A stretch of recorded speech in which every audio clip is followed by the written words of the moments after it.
Lift your head. Namaskar. I'm sorry, I wish I was able to. Can you hear me? Yes, we can hear you. I can't hear you. Just a minute. Oh, we can hear you. Hello?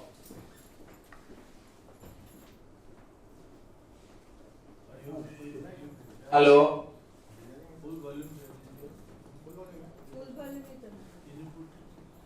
Can you hear me? Hello? Can you hear me? Yes, we listen to you. You hear your voice. Hello? Yes, very often we listen to you. Can you hear me? Yes.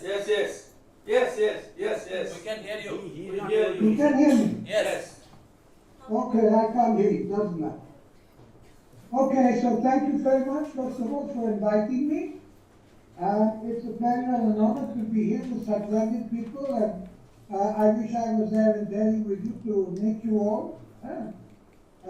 So please excuse my absence. And Professor Ganesan especially, I'm looking forward to listening to his talk. It's a wonderful thing that over the years, there has been a more and more interest in manuscripts, preserving manuscripts, and above all making editions from manuscripts. We know very well, I'm sure you've discussed this, that simply photographing them, it doesn't preserve them, because a paper manuscript lasts much longer than any CD, or even ultimately a hard drive, and technology advances more quickly. So the ultimate preservation of the text is itself its edition and publication. So preservation, edition, publication, study, all of these things work together. I was asked to give a history of Shaiva manuscripts. This is really a rather long business, and I would prefer to talk to you, if you don't mind, a little bit about my work in that context. As time is not very long, as it may be of interest to you, as you are also people concerned with edition and preservation of manuscripts. The Shaiva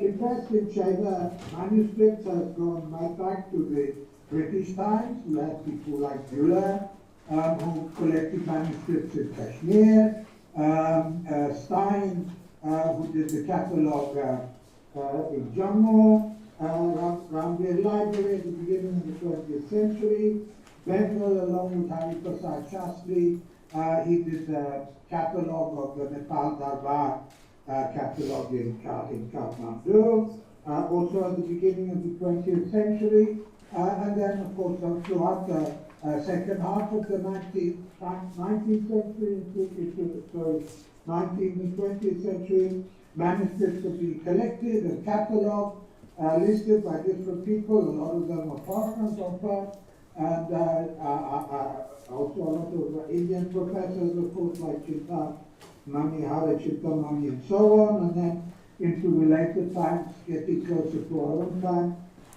Professor Anampat made this is Professor Ganesan will tell us more, I suppose, a very large survey and collection of Agamic, Shaiva Agama,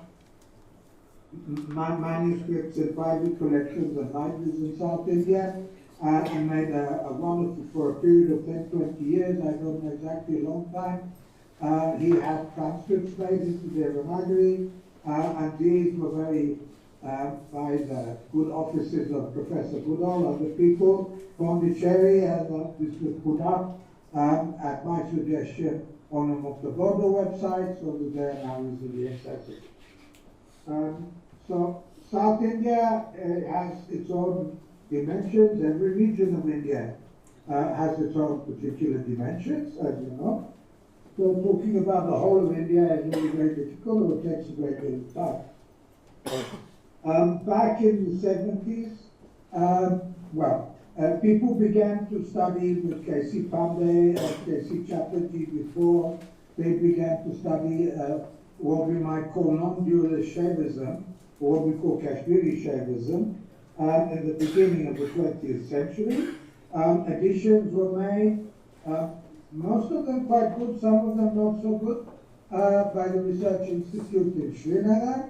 So we have the whole set and collection, and the scholars have gone through a great deal, as that has become quite a, you might say, a major topic of research nowadays. And in those manuscripts and in those editions, we discovered that there were a large number of texts to which these people refer that had been lost, that we could not find. The focus of this attention, well, one side people were working, of course, on the philosophy.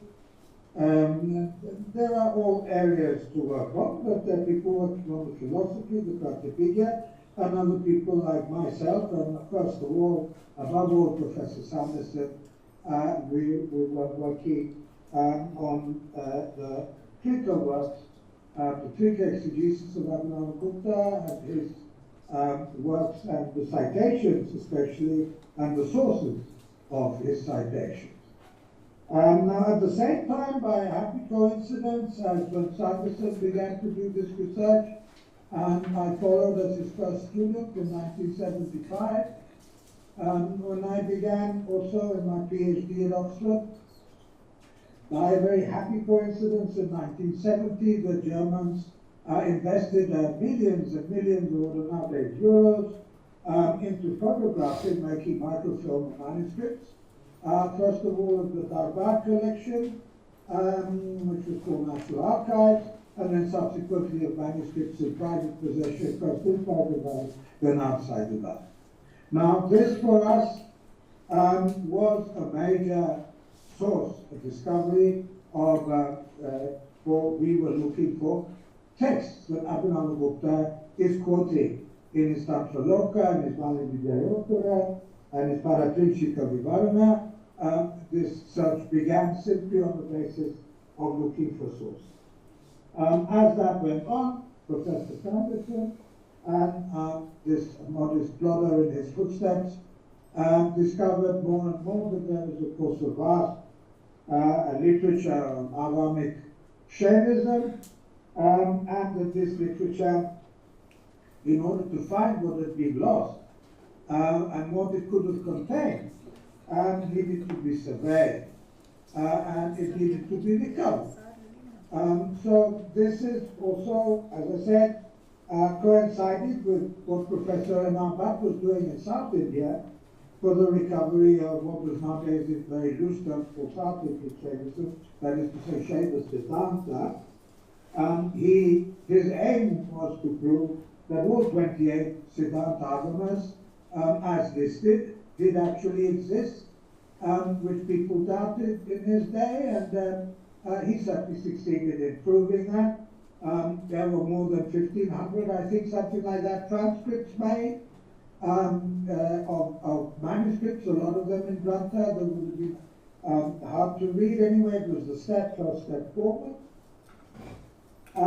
So while Professor Anand Bhatt was busy in South India, doing that in that area of South India, Tamil Nadu, around there, Sanderson and then myself were focusing on North Indian collections.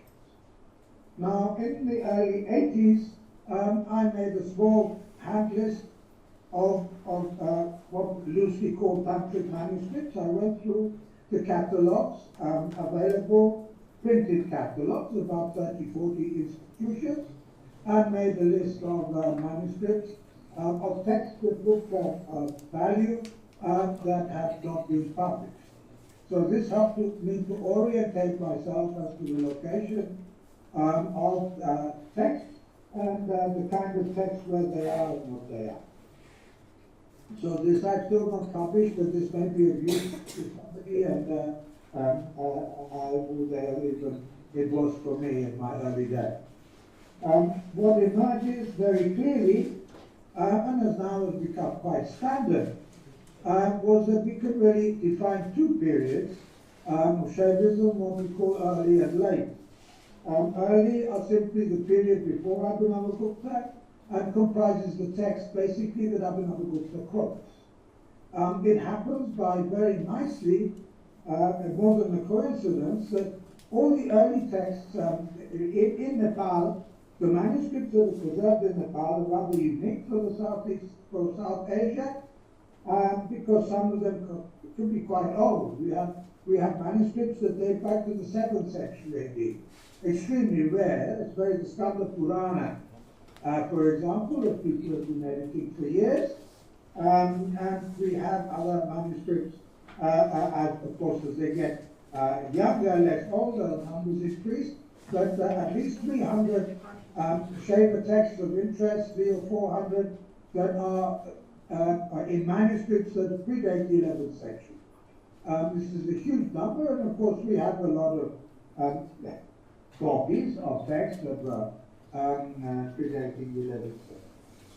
So in this way we have what I applied myself to, and Sanderson in his own very special way, is to look through what was good to identify all the early Shaiva Agama that we could find that have been photographed.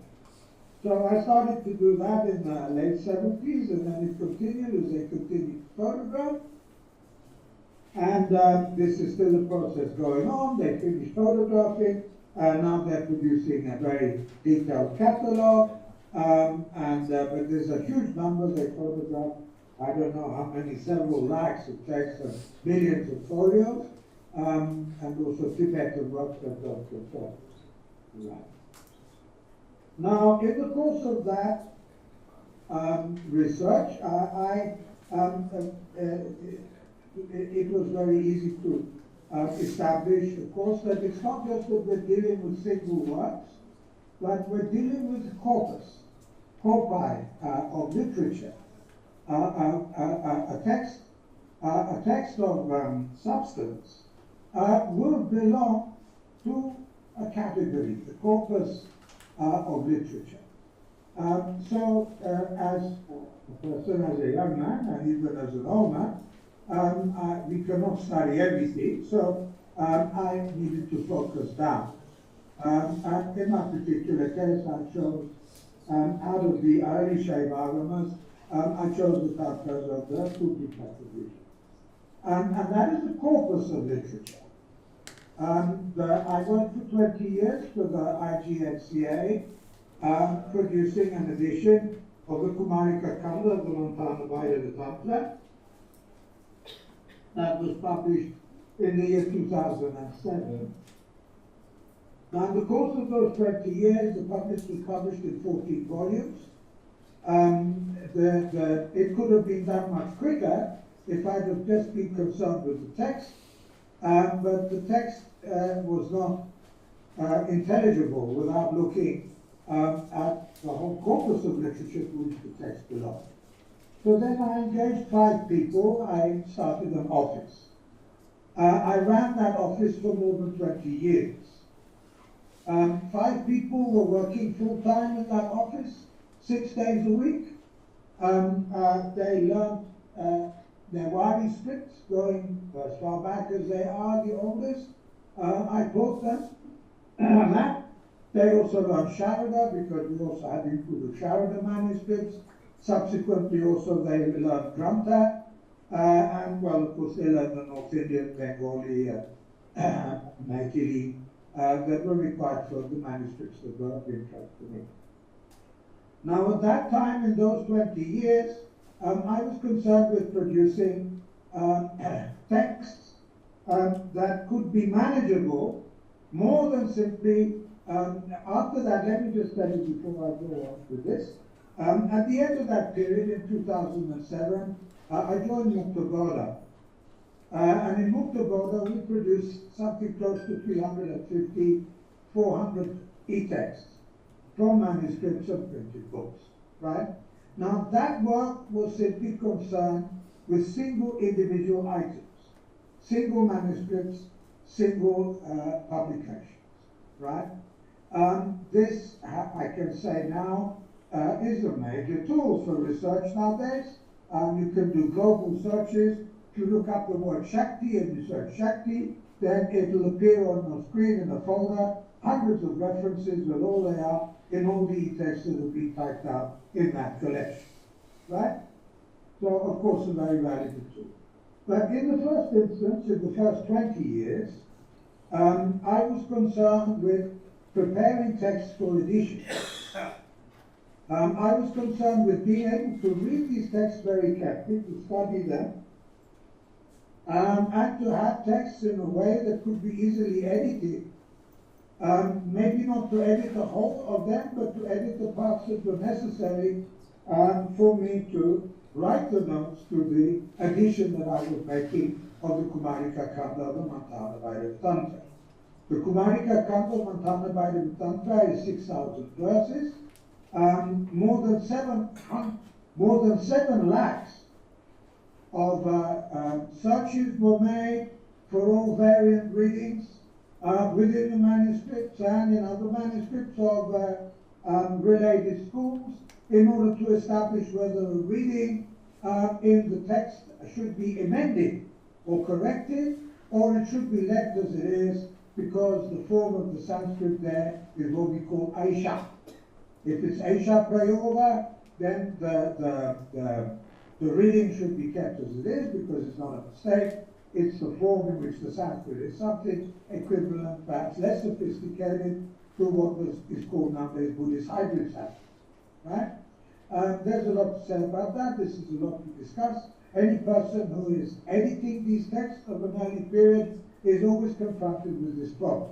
Should I correct because this is a scribal error, or should I keep the reading as it is because this is what you might call irregular Sanskrit or Aisha Sanskrit, okay? So for this reason also, I needed to consult other manuscripts and to have them in close to edited form. So for this reason, instead of typing very many, hundreds of texts, as could have happened, I only worked on about 20 or 30, but had them collated. So I have collations, for example, a lot of them are centered on the worship of the goddess Kupika, but there are 3 or 4 main categories. The text of Kupika Tantras, all of these are unpublished. Text from Krama system of the Kali Krama, a text from other texts like early Vishwasa Tattva Samhita, the Brahmayana. Now, in the 20 years, 25 or more years since that was done, then a number of people have taken them up independently without making use of my transcriptions, because people don't even know that they exist. So Vishwasa Tattva Samhita has also been partially edited by the people in Pondicherry and Associates, and part of the Brahmayana has also been published, and a series was set up, what is called early tantric texts, in which some of these texts that I've had for 20, 30 years have independently now been collated and edited. Now there is a large residue that remains in my possession, and that I would like to have the work completed. It would be very nice to do. Some of these actually, for example, the 6,000 verses collated with more than 20 manuscripts. Can you imagine the immense time it would take to collate 20 times 6,000 verses? Okay? We have the 4 Shatkas of the Jayadratayamala. This is a text of extremely high quality, of very, very great historical importance for early Tantrism, early Shakta Tantrism, Kali in particular. This is a text that runs into 6,000 verses, four groups of 6,000 called Shatkas. All the manuscripts for that have been collated, and the preliminary rough edition has been made. Similarly, the whole of the Brahmayana, but that has been done by other people. In the Kupika tradition, there's the Yoga Kanda, Agya Kanda, and other texts that run into maybe 1 or 2, well, maybe 1 lakh. of folios that have been edited. Some part has been also translated. Some part has been, extensive notes have been made. Now that's sitting in my computer there for the past 20 odd or more, 20, 30 years. Right? At my age, at present, I have just finished another work that is going to be published soon in 12 volumes. And I would rather like to continue with the study of music. I'm also a musician. Not like a scholar, I would like to catch up a bit in the latter part of my life with that. But I would be very happy if these texts were to be taken up and completed. There isn't a person who knows Sanskrit on the subject that within 2 or 3 years, a whole series could be put up. Short of that, I would simply have them all put in Devanagari and put up in some way, maybe in Amazon books or something like that, even if they're not complete editions. This. I'd like to, if I've gone through this rather quickly, perhaps I should have said that to the end.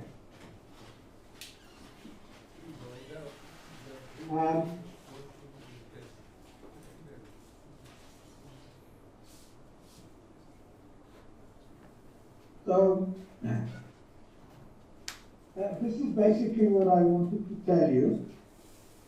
If you're in the recovery, if we're talking in general about the recovery of Shaiva manuscripts, well, the major sources to go very carefully. There's some areas of work now that also are being left to do. This work is done regionally. The work is done regionally. There are texts that are interregional and that cover the whole of the subcontinent, and there are texts that are regional, large regions, small regions. These regional work also coincides to some degree also with types of text that we're looking at. Siddhanta texts nowadays tend to be in South India, although we know very well that Siddhanta extended throughout the whole of India. So Shambhu, for example, made a very important product. He lived in the 11th century with the Kashmiri. And the Siddhanta works that Abhinav Gupta quotes, and Istantraloka, manuscripts of all those have been recovered. Those Siddhanta works that he quotes, the manuscripts have been recovered all in Nepal, confirm that at his time this was the extent of the Siddhanta, and that it existed in North India, that Abhinav Gupta could have access to it. So, as I said, regional, when we study or look for manuscripts, we find ourselves often also working in areas, in places, Orissa, Nepal, Tamil Nadu, Kashmir, and in these places looking for the manuscripts of those areas. Some manuscripts will, of course, I like it, carry over from one place to the next. Okay. A great deal has been done, and more is going on, mostly in Pondicherry, with Professor Ganesan knows a great deal more than I do about what's going on there. In the earliest Shaiva Agamic texts, like Shiva Dharma, Shiva Dharmottara, that also was the manuscripts of that. There is a beautiful early 11th century Ajmoli manuscript. I have photographs of that. That is in Nepal, and we find them also amongst the transcripts that Ganesan had made, so that they also found in South India. People are beginning, I think, to edit the Shiva Dharma and Shiva Dharmottara. There's a bundle there called Maheshwara Samvada, Dharma Pustika. It's a bundle of manuscripts, so we find that same bundle in Nepal as we find the same bundle in South India, which means that obviously they were taken together. They're a kind of Shaivism which is quite close to Puranic. They're very much concerned with prayaschitta, they're much concerned with building wells, building roads, social works, the kind of things that Puranas recommend that bring punya to kings and wealthy people. So the king of Ganesan, they also had some beginnings of tantric practice, mantras of the sort that we find become developed in the Shiva Dharma, in the Vishwasa Tattva Samhita, where we find the first kind of forms and structures that become standard for all Shaiva ritual and the Vaishnava ritual into which that Shaiva ritual carried over. For example, nyasas of mantras with the angas, the head, the heart, the head, the top knot, the armor, and the weapon, sometimes the eye.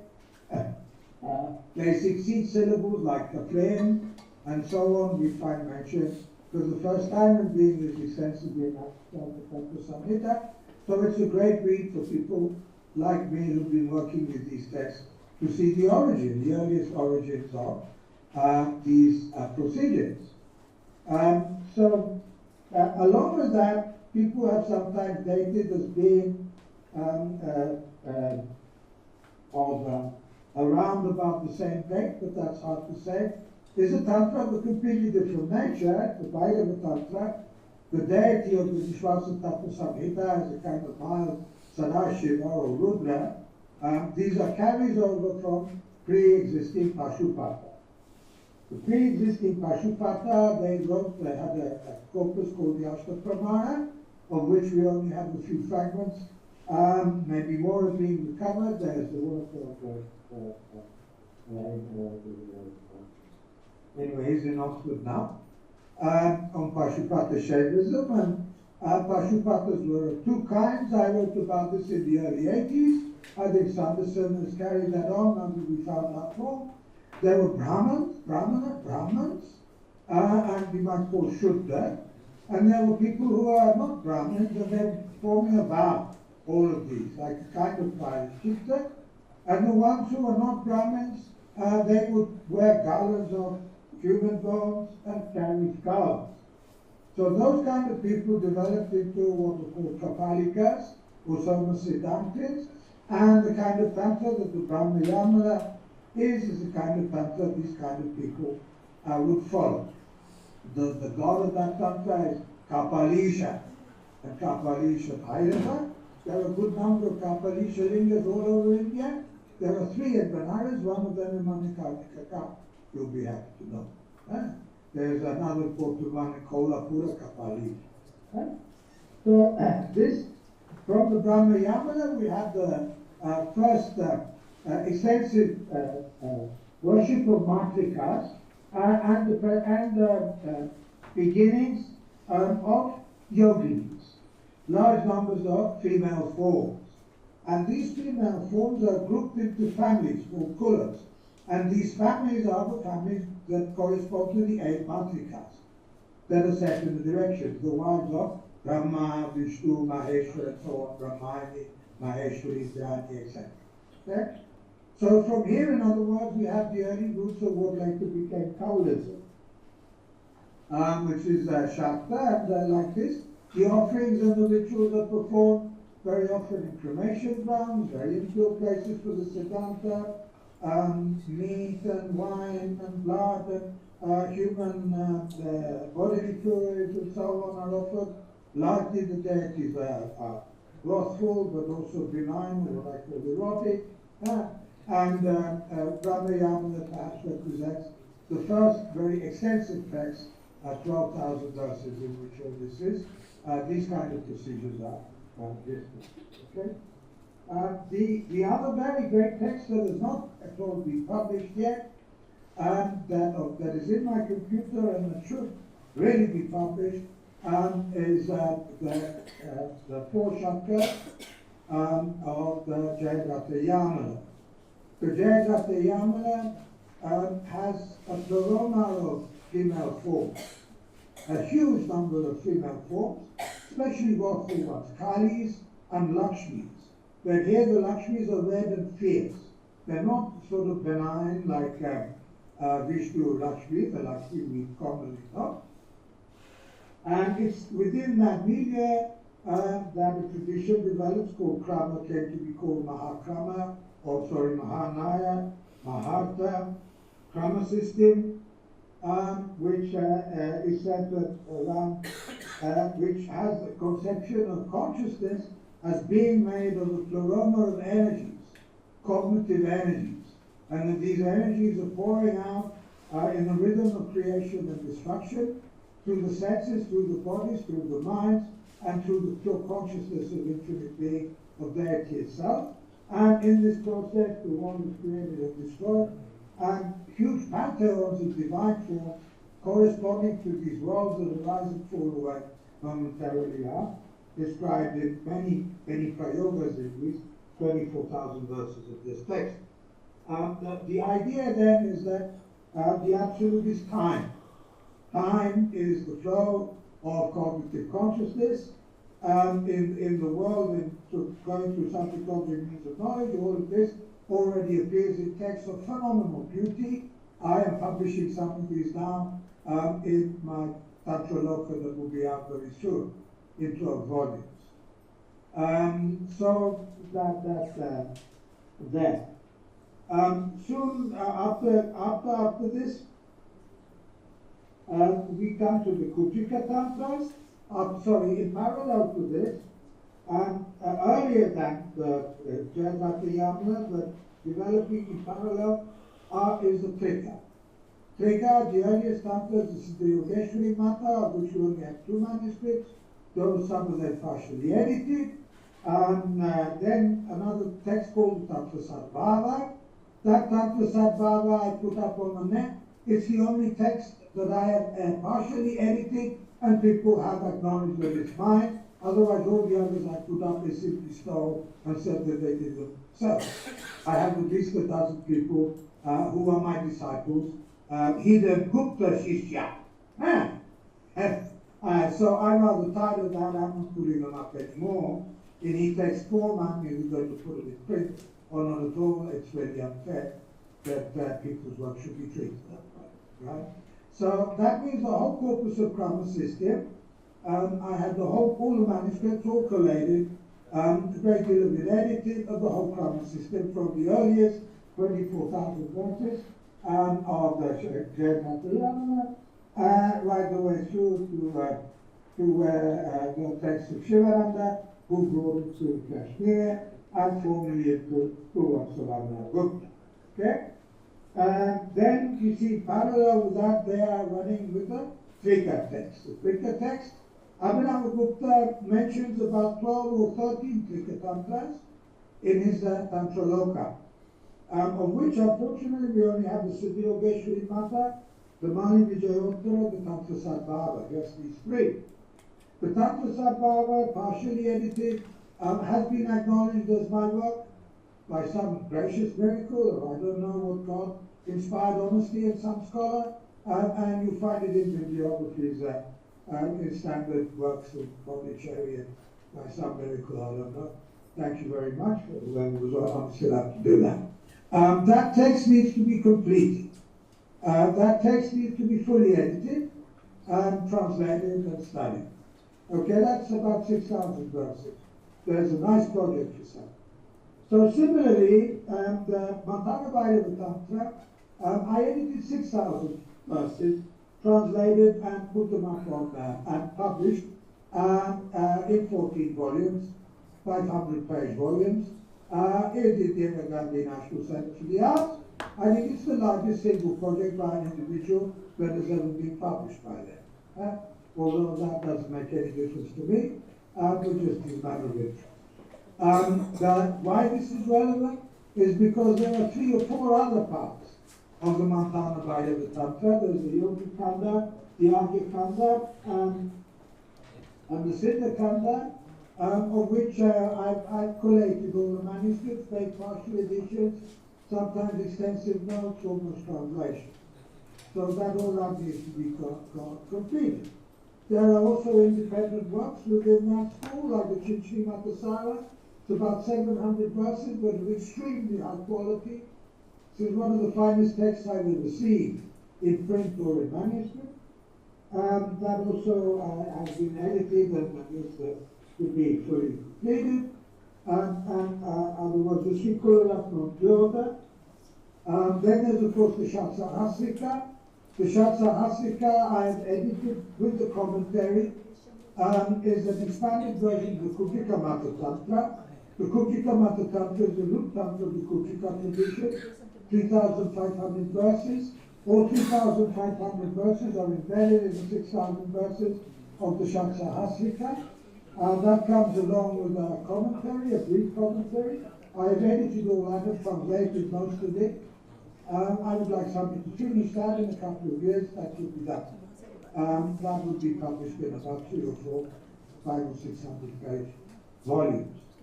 Then there is the Srimad, which is another expansion of the Kukika Mata. That's in 6,000 verses. As I said, that's been collected with, I think, something like 18 manuscripts. So that is edited to a large extent, so that should be completed. There has been an edition, but it's only been with 2 manuscripts, and it was done on the basis of 1 manuscript that I lent to Professor Pandey, who was the head of the editions department of the Varana. I lent that manuscript to him. He forthright went to simply published it without any recognition. That was bought by a friend of mine who was working at the university, and the finance was put there as having given it to manuscript. So just to let you know, although it doesn't matter really. But anyway, now I have a much better edition.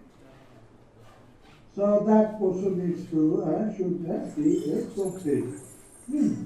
So these are basically, now that Kukika Tantras, as I said, the Trika Tantras, there are about 11 or 12 that are mentioned by Navagupta.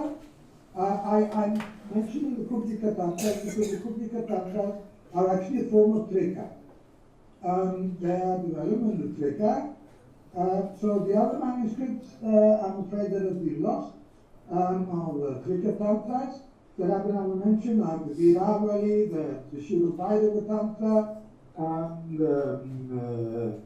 there are others. I have placed all this in my edition of the Tantra translation with commentary and extensive notes. That is about to come out within a month or 2 in 12 volumes, 500 pages, 12 volumes of 500 pages each. And, so there's, now the Kukika Tantras are very important because they are a major source for Sri Vidya. There is a kind of chain, my friends. One group, you see, leads to the next. So you find that if you're looking on the what you might call the Shakta side, from the Brahma Yamala, you can see developments into the next traditions to form a chain, until you reach Sri Vidya, which is the last of what you might call the early texts. This is evidenced, for example, in the very name Mantana Vaidava Tantra, the Kukika tradition, because it refers to the Mantana Vaidava Yajna, which is performed in a smashana with a tantric partner that's described in the Brahma Yamala. And it is said that in the colophons, the Mantana Vaidava, what is called Mantana Vaidava Tantra, that this tantra was revealed in the course of that yajna. So it's a misnomer, but it shows us how there is continuity from the earlier to later. Similarly, further ahead, there is a triangle that is described, which is at the center of the Kukika mandala. That triangle is described for the first time in the Tantra Sadbhava, which is a Trika text.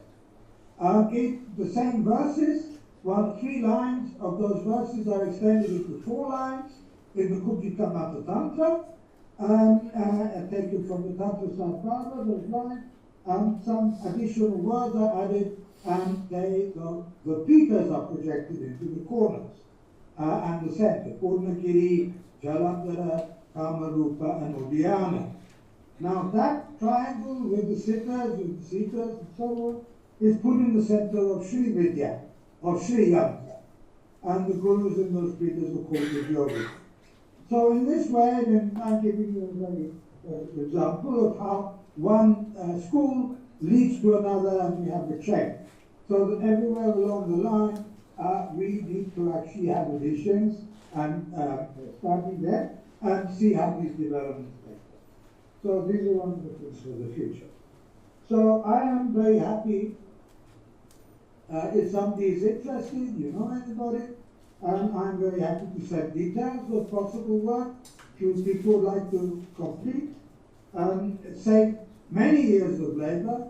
I mean, the collations took me 20 years. It's 5 people working full time. So some of those texts, as I said, have been edited independently, but you've got at least 10 years of work, 15 years of work by 5 people full time that's already been done for you, and a good 10 years of my work with the edition and translations of notes. Okay? So this is basically, if whoever is interested to go ahead with that, then I'd be happy. But I'd like my name on the cover, of course, if you like to do that.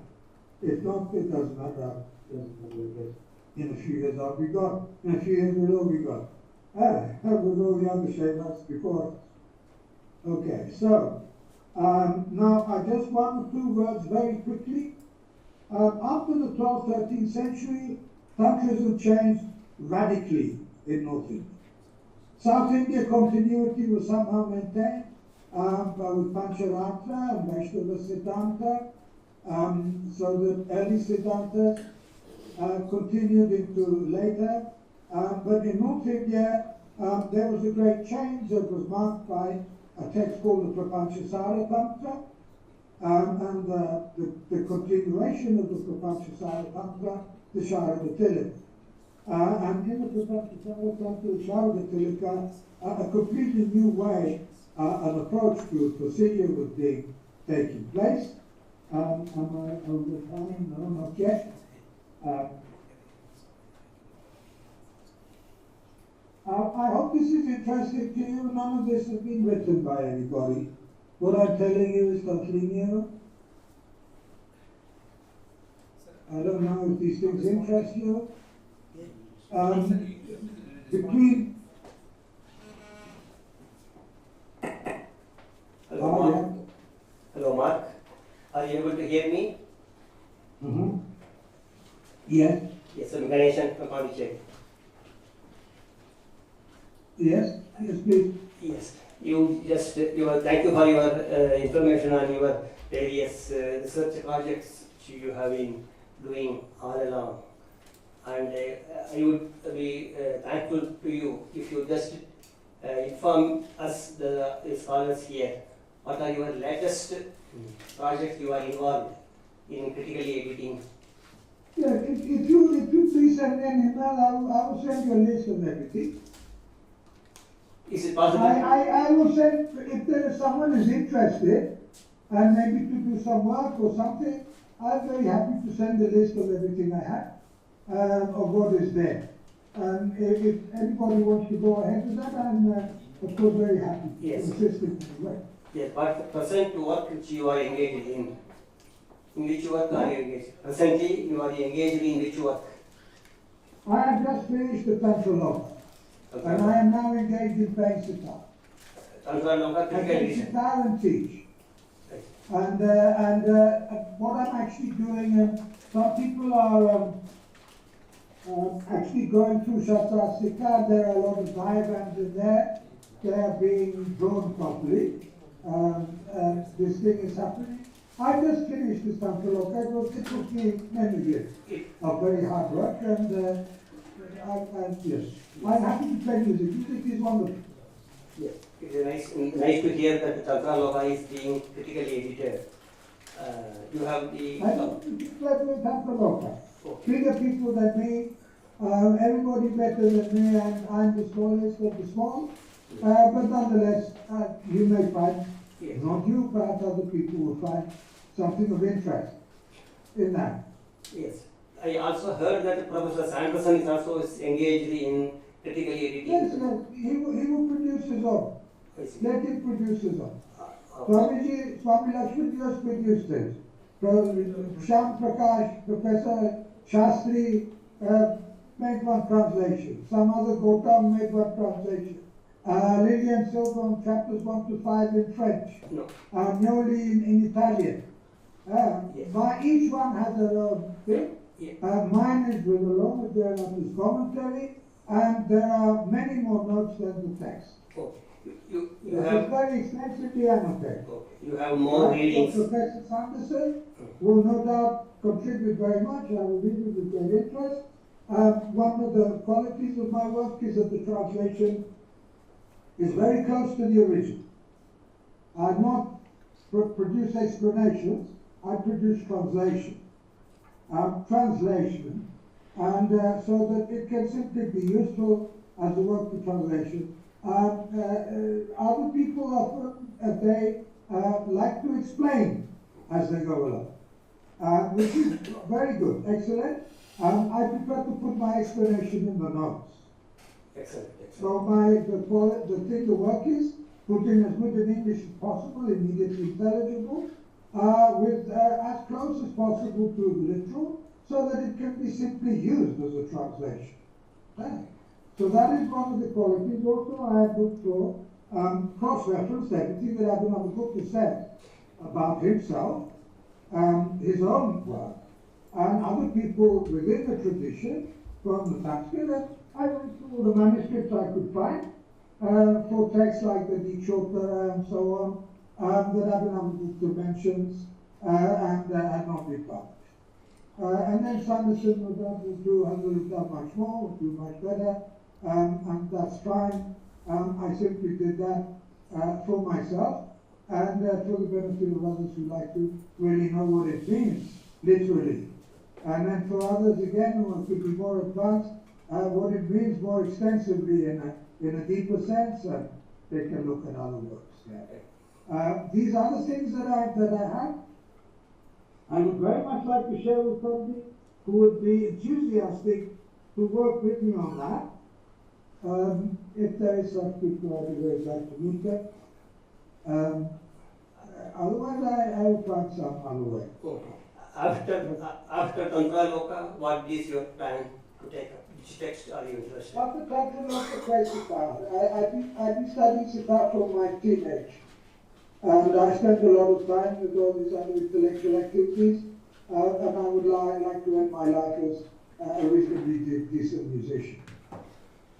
And the research work, we'll be putting up e-text also on my website. Yes.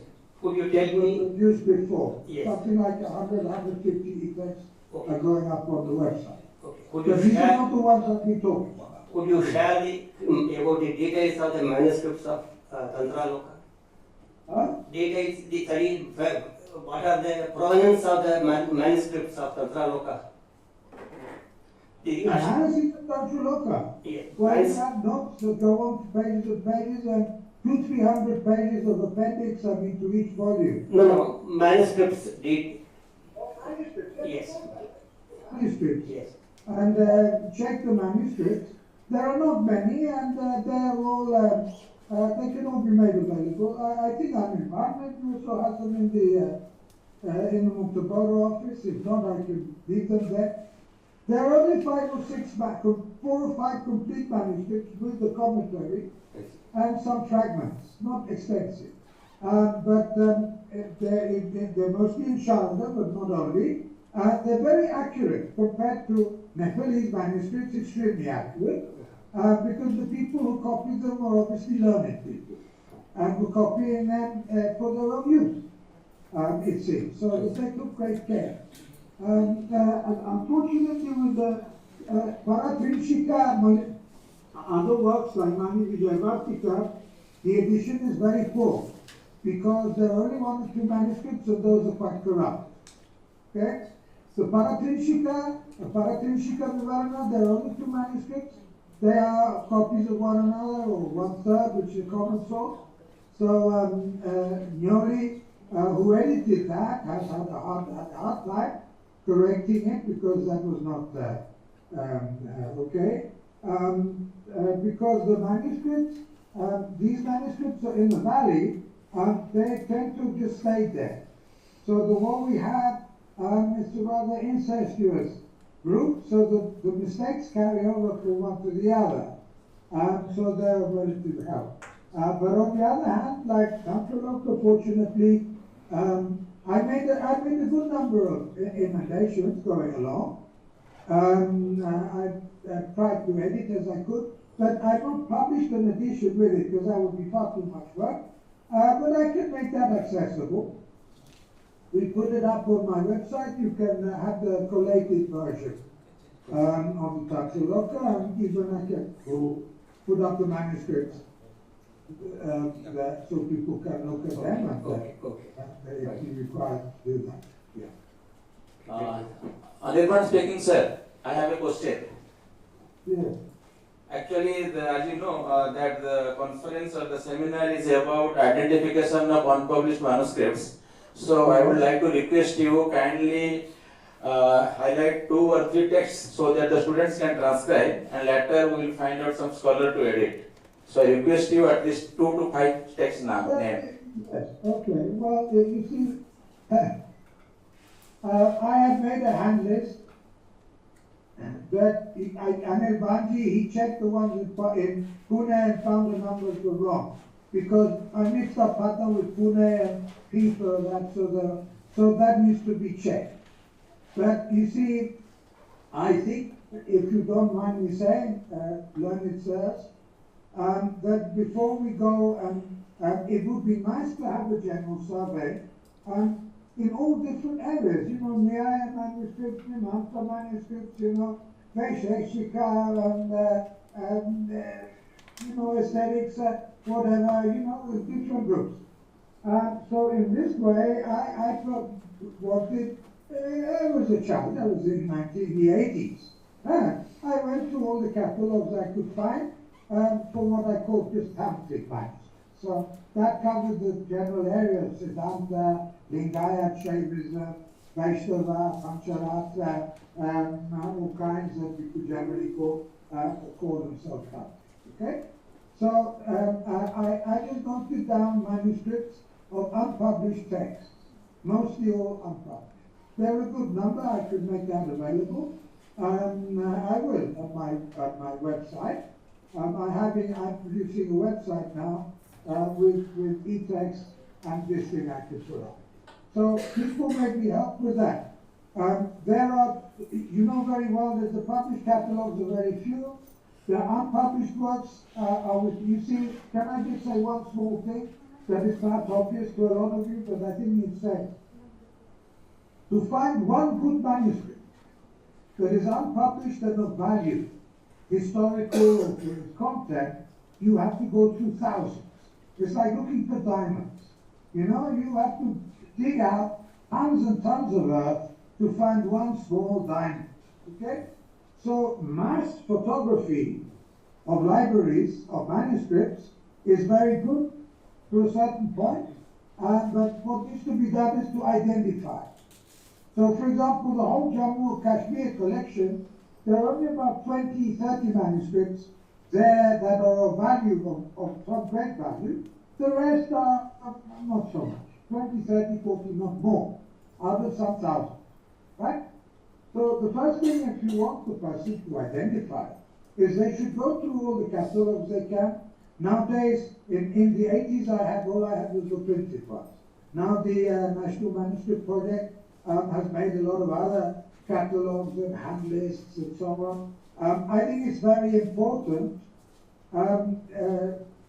to get to people's private collections before they're dispersed, because we know very well in the 19th century, if you look at catalogs made in the 19th century, they tell you where these manuscripts are in people's homes.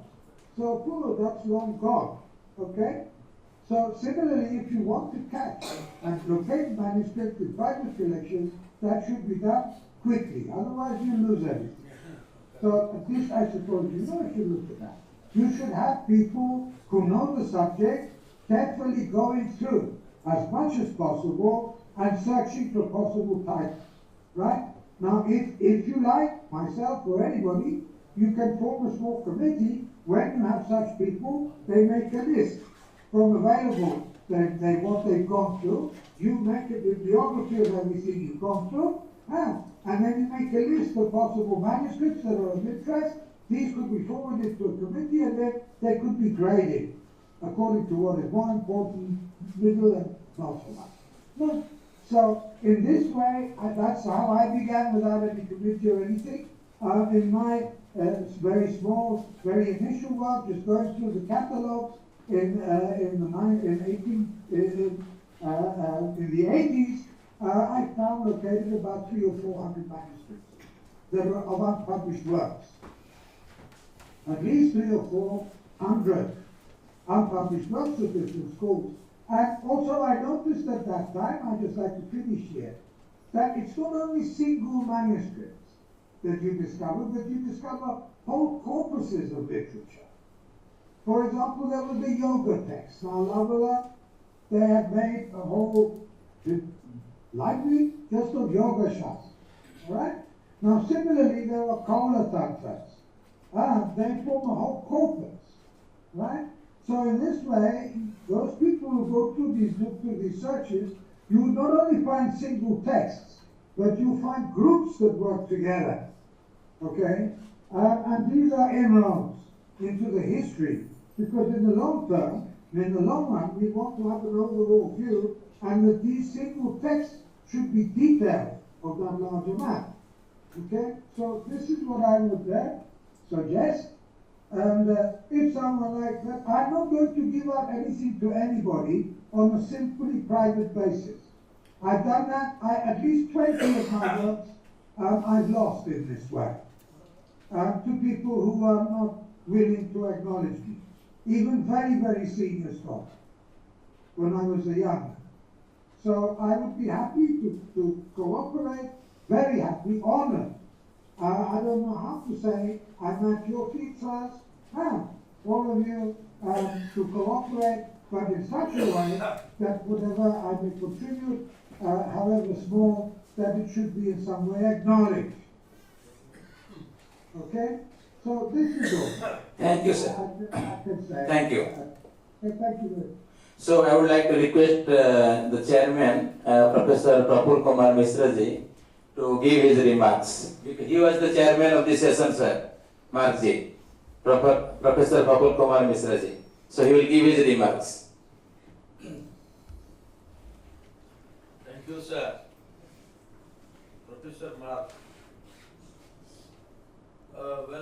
Professor Mark has used collection and used them. Could you speak into the microphone, please, sir? I can't hear you. Sir? The microphone. Yes. Yes, I am speaking on microphone. Do you remember? Do you listen Thank to you. me? No, that's okay. So, Professor Mark presented his paper, his lecture, so to say, basically on the collection of Tantric manuscripts and mostly the Shaiva texts, particularly from Kashmir texts. And he has a long way, even though he was speaking on, he's speaking on something called different type of Jamanas and different school of Shaiva, and he referred to Kumarika Tantra, Brahma Jamala, which is, he referred a book of 6,000 verses and recovering the Shaiva manuscript. He used to say that the regional manuscripts be taken to the confidence from all quarters for the edition, and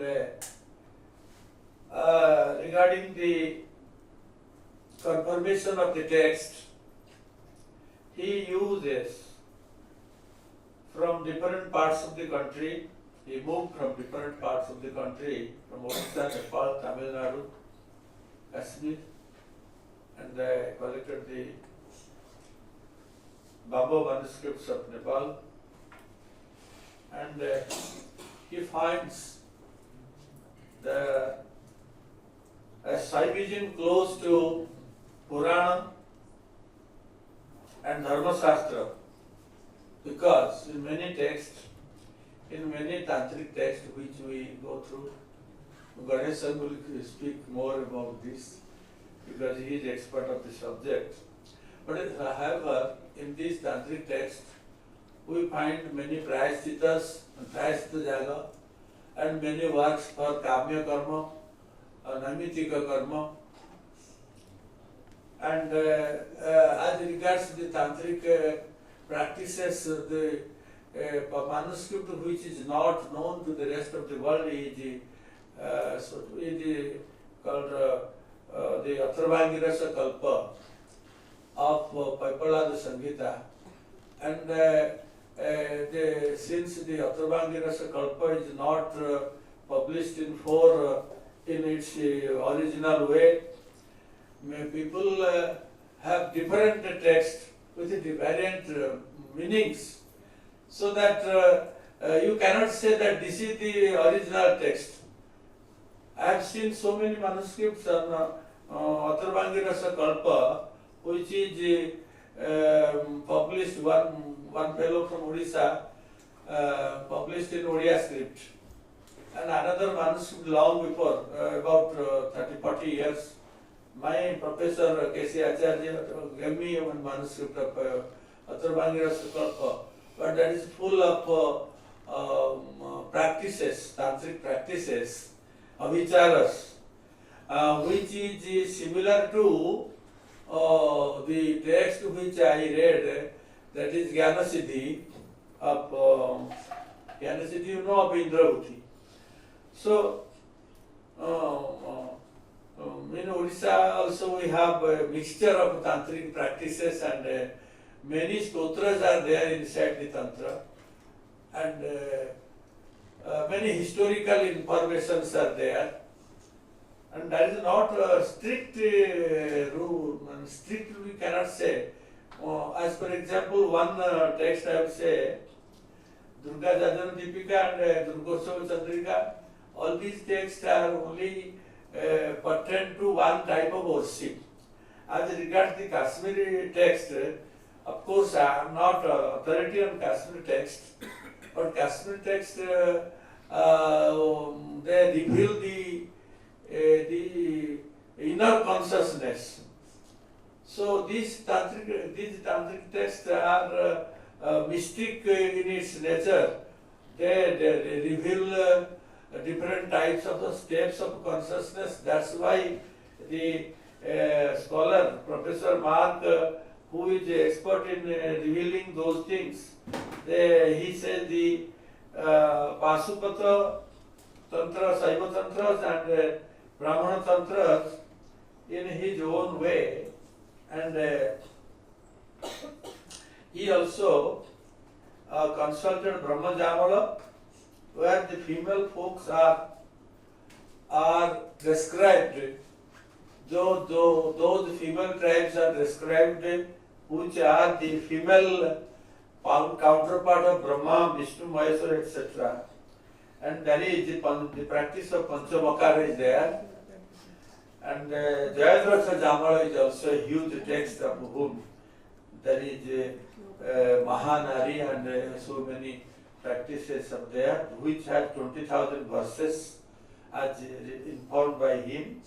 And they are all, he tried to incorporate in Tantra Loka, which is his magnum opus. For last so many years he has tried to get with Kachika Tantra, Trika Tantra Sarvasva, and 24,000 verses of Shivananda in Abhinav Gupta's text. And he also consulted Siddha Yogeshwara Tantra, Tantra Sarvaloka, Tantra Sara, which is having 700 verses, Sahasrasika, Kupika Matra Tantra, which has 2,600 verses, and there are so many volumes voluminous work which is neglected in our country. They think that all the tantras are the street magicians. The tantric works are only based on the street level magicians or the witchcraft, the short works, but they are all misnomer. They are all revealing different types of the chakras of the body, which is being recited today by me. So again, he refers about the Kupika Tantra of 6,000 volumes, and they are published in 2 volumes, 500 pages each. Then the Manthan Bhairav Mantra, Kupika Mandala, Kupika Mata Tantra, they are also found in that. In this connection, there are certain texts of Natha yogis, which is Purnagiri, Jalandhara and Tantrajana. And this school reaches, in one way, we have also Pancharatra style. Pancharatra is probably in the South India. Yes, yes. But also prevalent in Kashmir also. Kashmir Pancharatra, then Vaishnava Ratra. Oh, Ratra it means Jnana. Ratra means knowledge. They have different explanations for that. So here he also is very happy to know that he has lots of manuscripts to his collection, and he has his hand notes. The scholars and the mission shall be immensely benefited if they will see the manuscripts, and his suggestion is very much pragmatic. When he says that the scholars around will see to the text and verify them and found the significant text thereof, identified them, and they go for the publication immediately, because I am also of the same opinion that if we could not get quickly to the action to retrieve the text in different distant villages, they will be not available anymore. They will be destroyed either by white ants or by flood, cyclone, or taken away to the lack of fire and water. So I am very thankful to Professor Mark, who is a mine house of knowledge of tantric text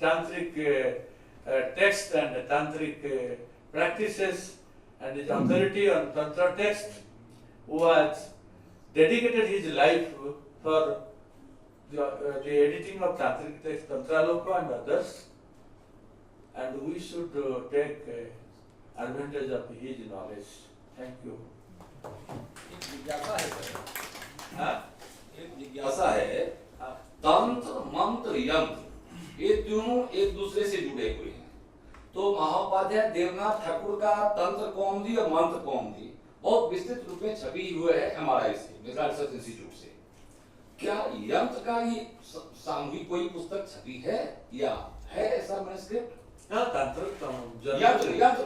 यंत्र का text छपी हुई है, लेकिन ऐसा कोई वो बताएगा। Mark will answer. His query is there any text published exclusively on yantras? Sorry, where? Is there any text published pertaining yantras only? Pertaining yantra? Yantra, yes. Madhu Khanna, and we published some text containing yantras. Also, Bonema. Bomber. Son Damodar Das is also. Damodar, he made a text on yantra that will also be published. Yantra. Damodar. There is a book by him called Damodara. Damodar is South India, na? South India. And he wants to say, is there any distinction of tantric mantras and Vedic mantras in that text? Sorry, what was that? Yes, that's it. You explain. Basically different. not that is there any distinction. They are basically There is distinct. no distinction, I think. No, they are entirely distinct. Really different. They are different. No, different. Yantra But, is different. There are but books I, on the yantra. jantras, I am not telling of jantras, mantras and tantric mantras. Yes. They are different. Different. But are they are given separately in the text? No, the tantra texts do not. Majority of them do not follow Vedic mantras. That's true. I will come to that in the Shaiva Agama next sentence. That is But in the Vaishnava Agamas, the same situation Vaishnava also. ऐसा कोई भी काम करते हैं शुभ कार्य में यज्ञ आदि कर्म में मंत्र तो रहता ही है, तो वहाँ कोई भी विधान यंत्र बनता है और उसका उपयोग होता है। देखिए स्मार्ट प्रैक्टिस में जी वैदिक और तांत्रिक मिला के करते हैं। जी देखिए सूर्य पूजा होता है, नहीं, सूर्य पूजा पहले किसी यज्ञ में सूर्य पूजा में सूर्य का यंत्र लिया जाता है। जी। जितने सारे यंत्र का विधान है जी। वो सारा का सारा यंत्र से मेजॉरिटी तांत्रिक। जी आगम की जितनी भी शाखाएं हैं जी सबके संहिता भाग में हाँ। यंत्रोद्धार की विधि हुई रहती है और यंत्र वस्तुतः एक इलस्ट्रेशन है। उस यंत्रोद्धार विधि को पढ़कर कोई भी जो आर्टिस्ट है वो यंत्र बना सकते हैं, इसीलिए यंत्र। Mark, I request you to please highlight on this matter. Huh? Tell me. So Mark, he wants your some enlightenment on the yantra as part of tantra.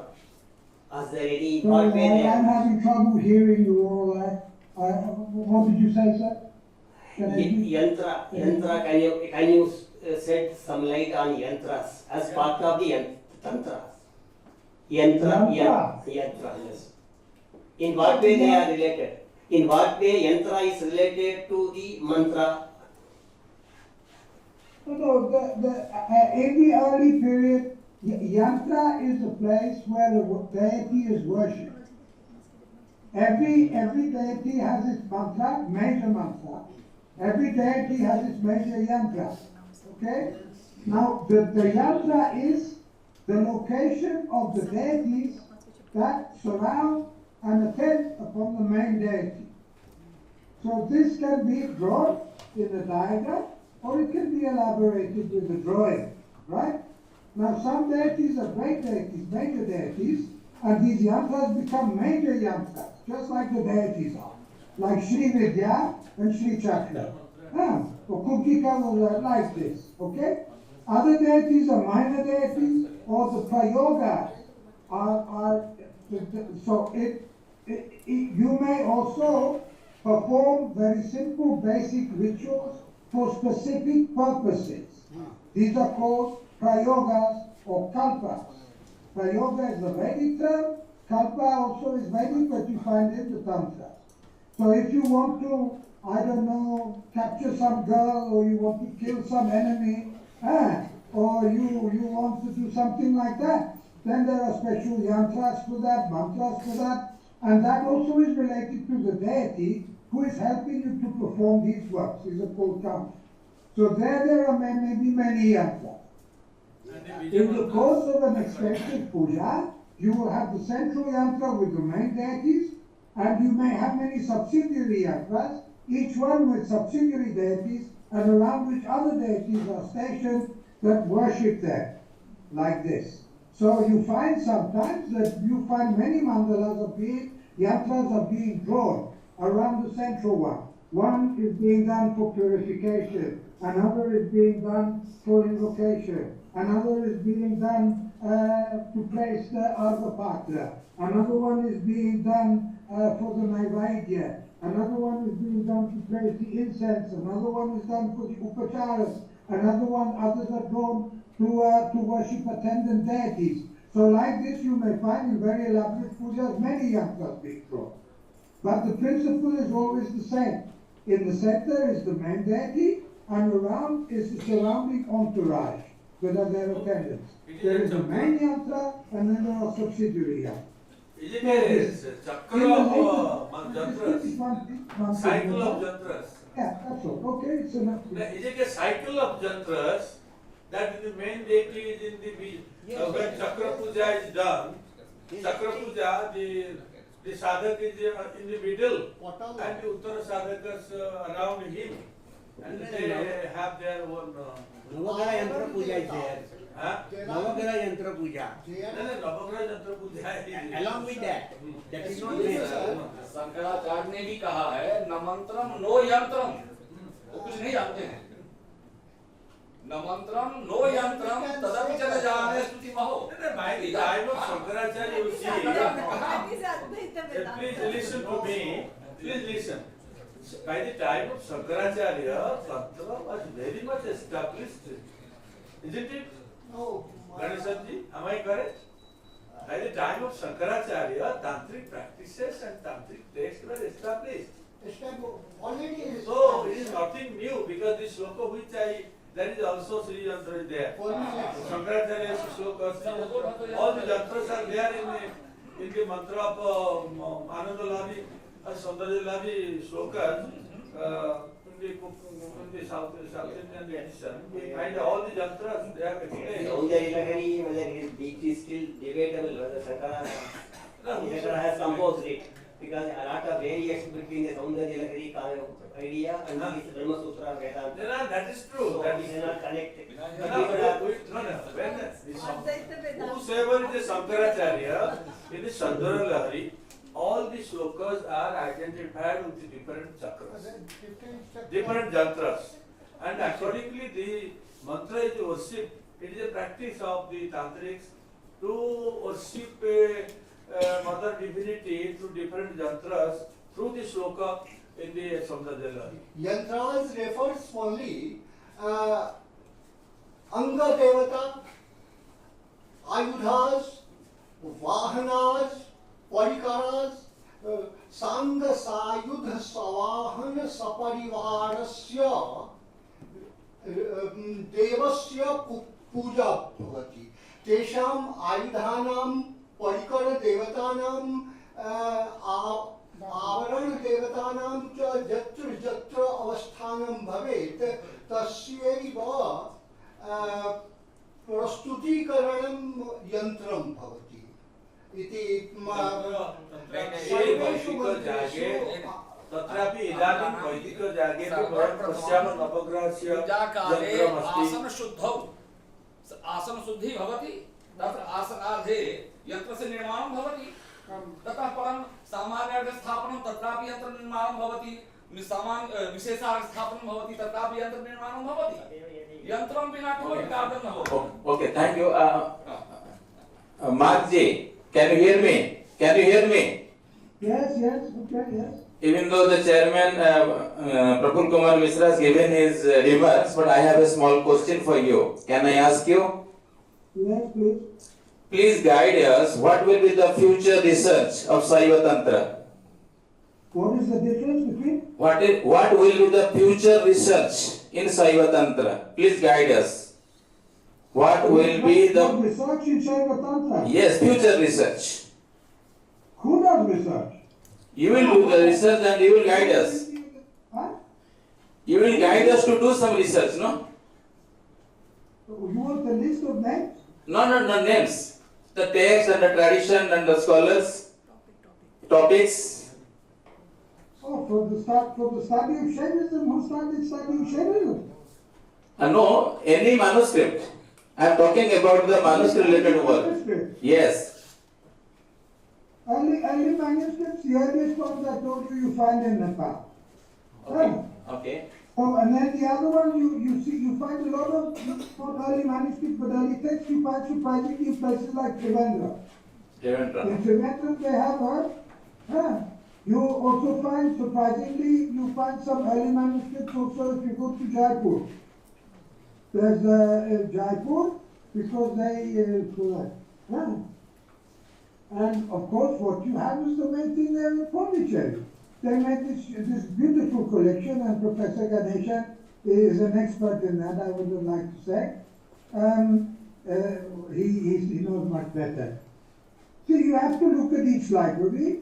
You sit down in the library and go through what is there. Asiatic Society has very interesting manuscripts, but then they don't give you copies. The Asiatic Society in Calcutta has a very good collection, but they don't give you copies.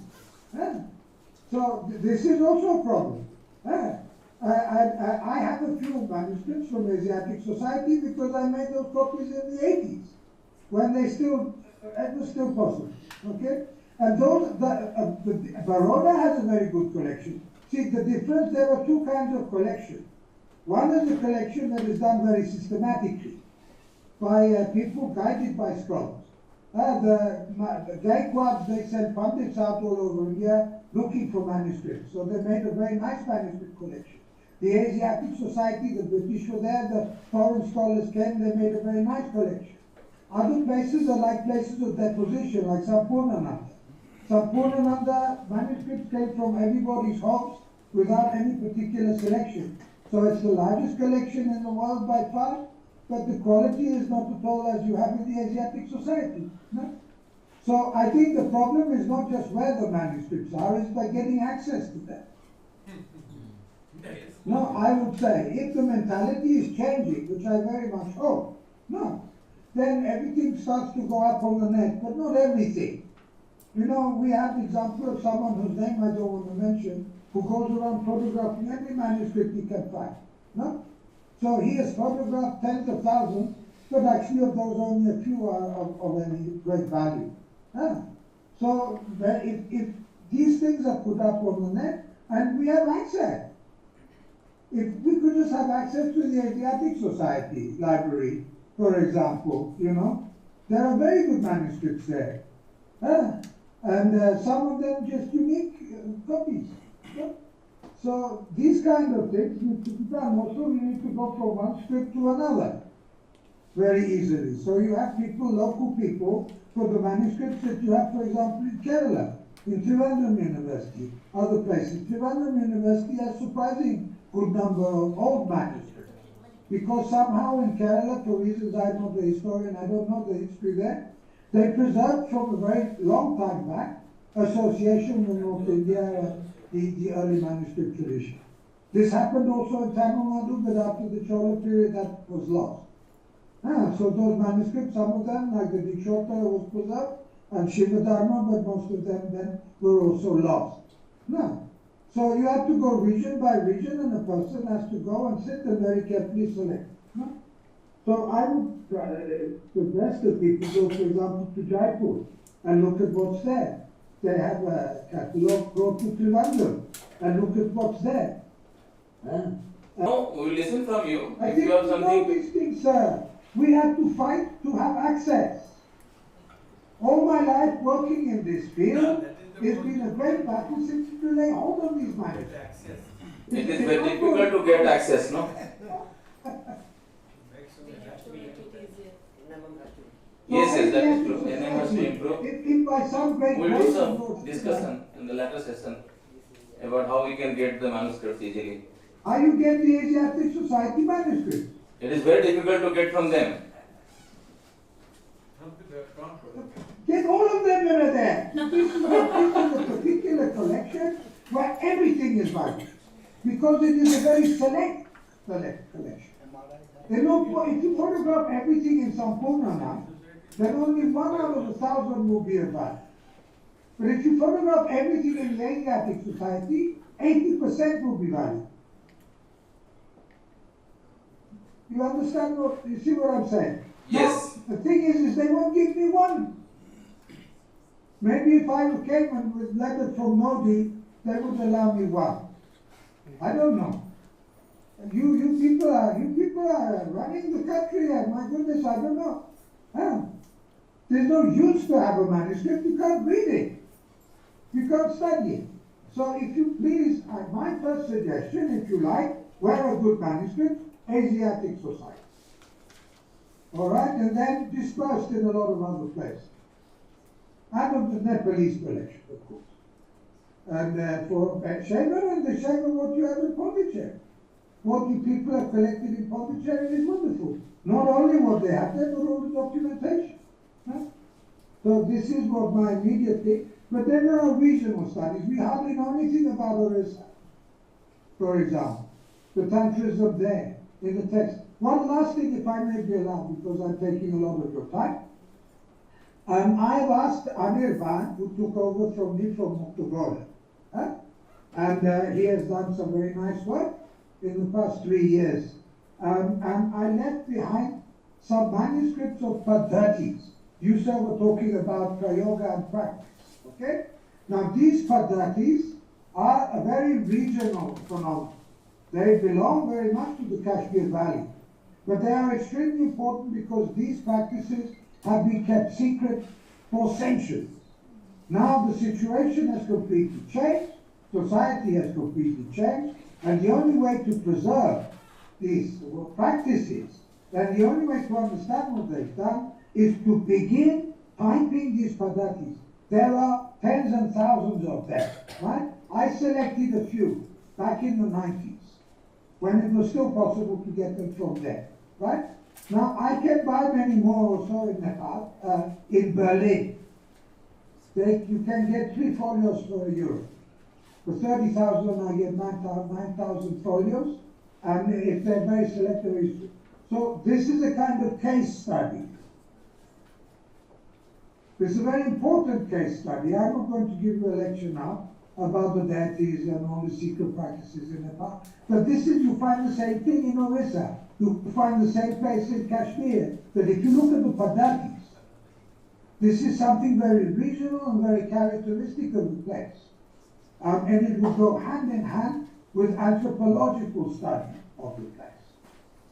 You would have the anthropologist who's out there in the field, finding out what people are doing out there in the temples or in their homes, and make the equivalent that you find in the text would not be in the Tantras so much as in the Paddhatis. So this is a huge area of study that has been practically ignored all over it. Right? I am particularly interested in Nepal because for 20 years I went there every 2-3 times a year. No? So I have some knowledge of what is going on. But the same is going on in other places. So I would also recommend, it would be a very nice thing if someone also took that up.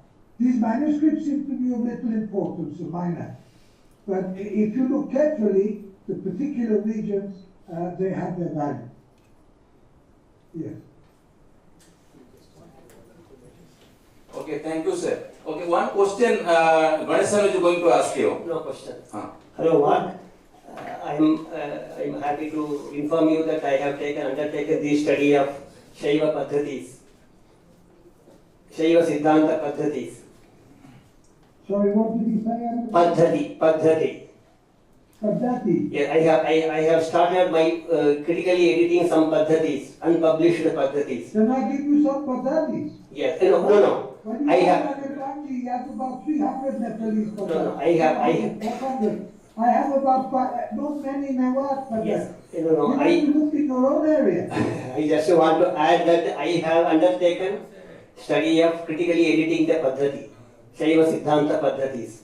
Well, I mean, you know very well, Kriya Karma Jyotika, most of them. Yes, like that. And others also. There is one Nataraja Paddhati, like that I have undertaken. Yes, some part of that has been edited, I think. We put that up for Muktagoda. Yes. The other half needs to be finished, published. There's Kriya Karma Jyotika, no? It's a major, but I'm not only thinking of these compendiums. I'm trying to discover what people are doing. If you are doing for example, in the north of Kerala, there are 13 Kali temples. Those people say that they are following the Kashmiri Panchavaha tradition, right? But the Paddhatis they are following, in actual fact, someone has been investigating that. I'm working with that. And since we're advising and he's telling me things, he's informing me mostly. Mostly now the introduction of Kali, but he found one old manuscript, half in Malayalam and half in Sanskrit, in which we do originally find the original form of the worship of these Kalis. Okay? Now that is a very valuable fact, because there is only one Paddhati in existence. in Sanskrit, of which there are 2 manuscripts, and both of these are in Nepal, for that particular form of worship.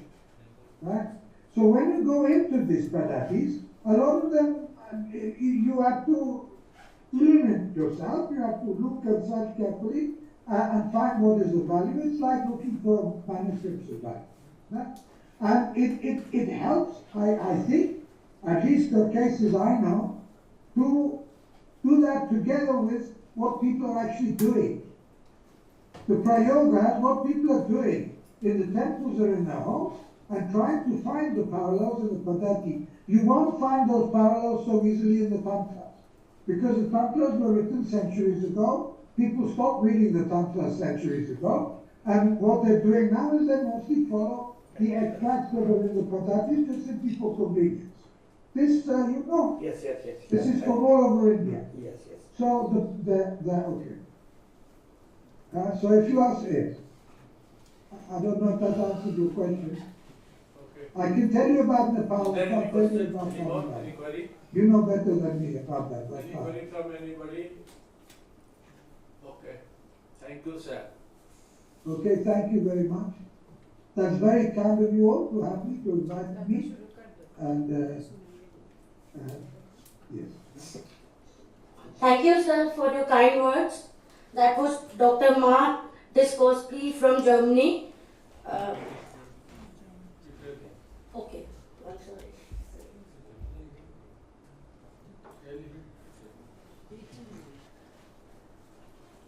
Hello? Yes?